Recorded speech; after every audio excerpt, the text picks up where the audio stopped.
Hello everyone, welcome back to my channel. So today we are going to discuss about two-way of binding in reactjs, and I'm going to use the same real-time example of useStates.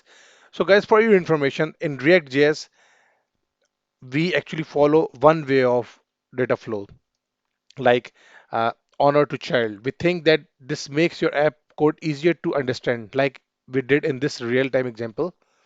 You can see here we've written this useState, and I'm using and updating this state. This is a one way of data binding. But however, there are a lot of applications that requires you to read data and also flow it back into your program.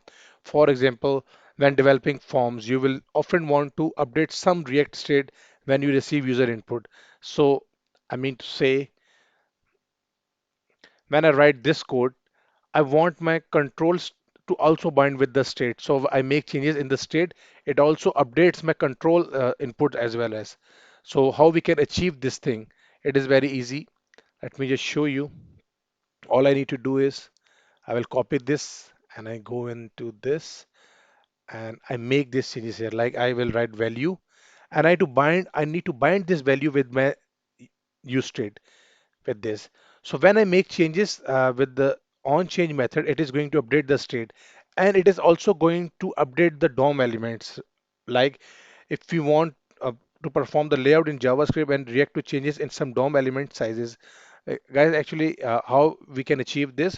Now, when we update this value, it also going to update the DOM as well as. So it also going to update the input controls as well as. So this is a way we can achieve that we make changes in our in controls and it also do the two-way binding of state changes on the use state and also on the control level.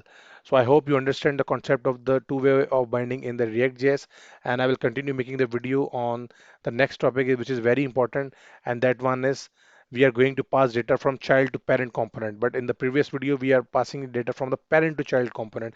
So it is one of the core concept in the React.js. I hope you are going to follow all my videos and subscribe my channel, and I will put all my efforts to explain you with my industry experience and you will enjoy and learn it. Thank you. Have a good day, guys.